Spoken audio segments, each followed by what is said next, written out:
The institutions or rules, most of them informal, that a society has developed to allocate resources to the production and consumption of scarce goods are called the economic system.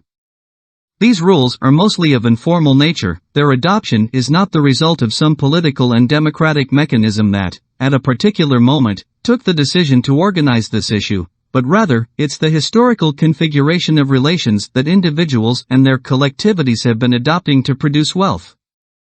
Understanding how the economy works is to observe the nature and staging of human behavior around the pressing task of satisfying their needs and desires, which tend to be limitless. In this sense, the economy is not an appendix of the political system nor a subchapter of it, despite having constantly attracted its attention. Rather, the economic system is a deeply sociological one. It's a human and social fact, and understanding and acting on it requires a look that overflows the political.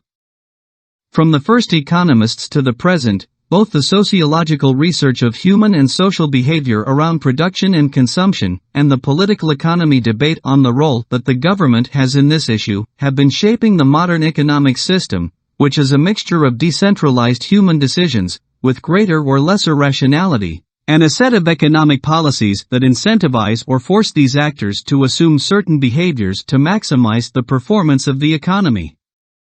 Four issues are worth studying about the economic system: property rights, money, the market, and market failures. Let's begin with property rights.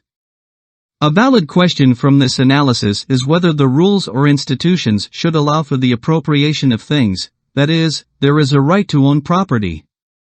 We could even further funnel that question, as some scholars of the 18th and 19th centuries did, and ask whether we should limit ownership over the means of production.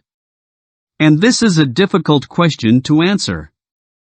Still, in practice, the so-called communist regimes have somehow tried it and haven't done very well in terms of productivity. What we have been discovering about human nature is that individuals are apparently more productive when we are allowed to appropriate the product of our labor. However, it's also true that the vast majority of economic systems have seen the need to levy some restrictions on the appropriation of goods in general and on the means of production in particular, and have considered that property has a social role. Therefore, the challenge of the economic system governance is to achieve a balance between incentivizing the productivity of individuals by allowing the appropriation of the means of production and the product of their labor, and imposing some burdens and restrictions on property rights, understanding that they have a social role. The second vital issue to understand about the economic system is money. The current economic system would have been impossible to shape if money hadn't had the development it had in recent centuries. Throughout its development, humanity tried different goods that served as a means of exchange for the rest of the commodities. This development led precious metals, especially gold and silver, to become the preferred medium to exchange the other goods. As trade intensified and the great merchants consolidated their negotiations between different cities and even nations, transportation of precious metals was logistically difficult and undoubtedly dangerous. Therefore, the deposit houses service emerged, serving as storage of these precious metals. As deposit proof, they issued a document certifying the existence of the precious metals. It was only a matter of time before the merchants would find it easier to hand this document to their customers so that they could claim themselves the precious metals stored in the deposit house. These transactions would eventually give birth to paper money, which was a document certifying that its bearer had a certain amount of precious metals, especially gold, deposited in the premises of the paper issuer. These issuers specialized until they became commercial banks.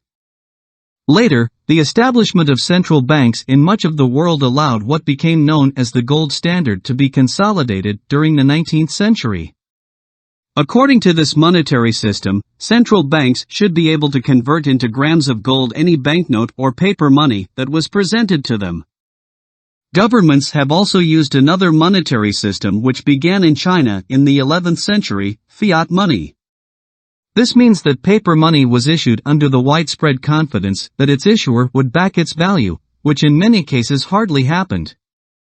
The gold standard coexisted with some level of fiat money until 1971, when U.S. President Richard Nixon withdrew his currency from the gold standard, removing one of the pillars of the system. As a result, the world only knows the monetary system based on fiat money from that moment on. Despite the inherent risks of fiat money, since governments are often inferior to their responsibility as issuers of this currency, the system based on this type of money is so agile that it has become one of the pillars of the modern economic system.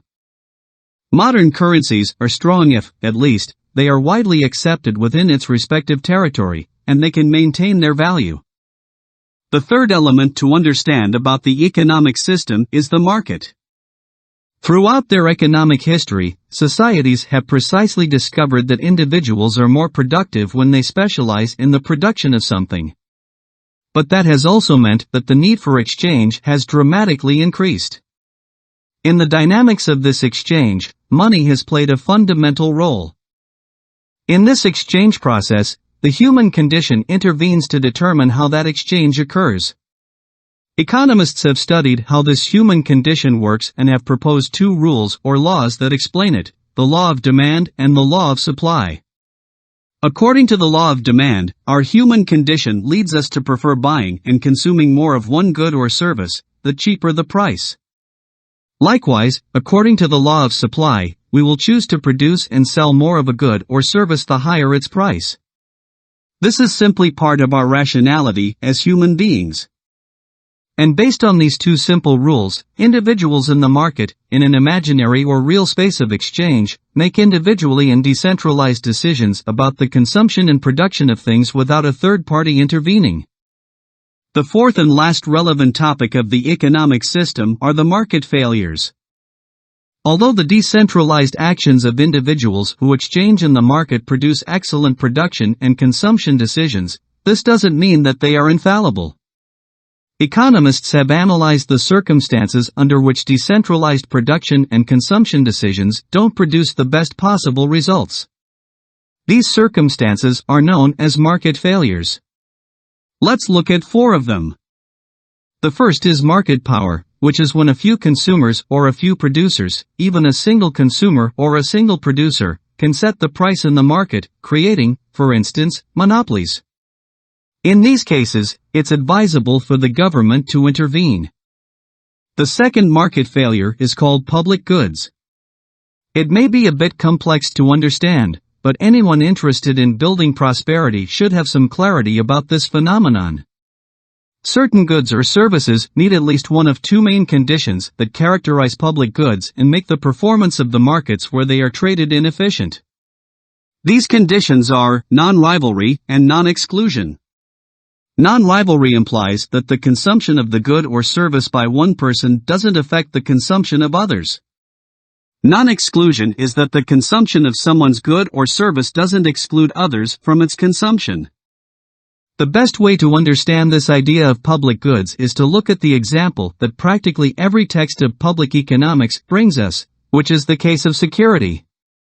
Let's look at the following scenario. There is a neighborhood, a community, that has invested resources to create a security service, either private or in partnership with the local police. It has also invested in vehicles, cameras, and personnel to improve public safety. A new individual arrives in this neighborhood who is expected to pay a fee for the security service. Remember that we have said that the market is efficient if individuals are the ones who make the production and consumption decisions. Suppose we apply this rule to the example. In that case, the new neighbor should be allowed to decide whether or not he or she wants to purchase that security service. What is most likely to happen if new neighbors are free to decide? If they are rational, they will conclude that they will still enjoy the security whether they pay or not, since they can't be excluded from consuming it. Seeing that security can't be divided, something like stop giving them their share of security, because it's not divisible, and everyone who enjoys that security doesn't affect anyone's enjoyment. Therefore, the rational thing that many new neighbors would do, left free to decide, would be not to pay the fee. It would be optimal in their structure of costs and benefits.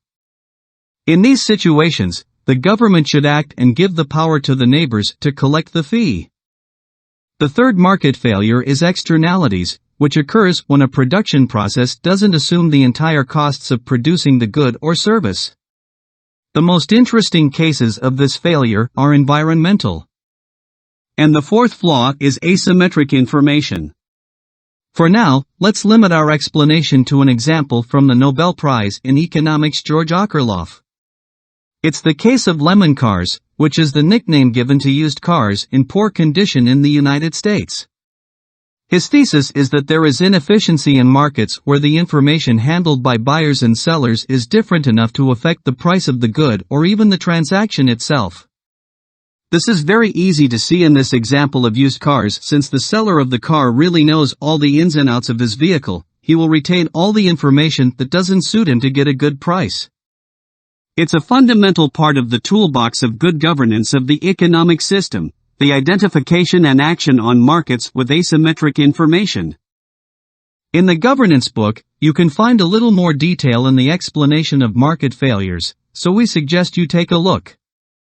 To measure the performance of the economic system, let's look at an index produced by Heritage, a think tank headquartered in Washington, D.C.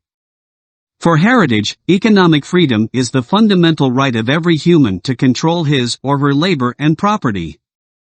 From this perspective, they include several of the aspects that have been shown around the economic system. The index takes values from 0 to 100, being 100 the best. In the graph, we can see the results for the selection of countries. The first thing to notice is the global average of 61 points out of 100, and most of our countries are above this level. In this case, at the top we find Singapore, a country that had rather poor performance from the perspective of the democracy index, now tops the list with 90 points. In addition to the case of Singapore, other countries that we perceive as prosperous, such as New Zealand, Australia, and Switzerland, top the list of the Index of Economic Freedom.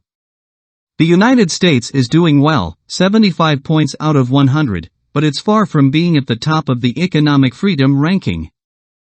You will discover some countries along the list that perform different in the economic system than in the political one. This is the case of Russia, that here has 62 points while did poorly in the evaluation of their democracy, and that of China, with 58 points, which without being outstanding, is well above its performance in the political system. Regionally, the situation resembles what we had seen in the political system. The OECD and the European Union group together the countries with the most significant economic freedom. In the last place is Southern Asia, which hadn't done poorly in political matters, but here it's at the bottom of the list. The Arab world improves with respect to the political system. An advance can be appreciated in the historical series of the world average, moving from 57, a quarter century ago, to the current 61.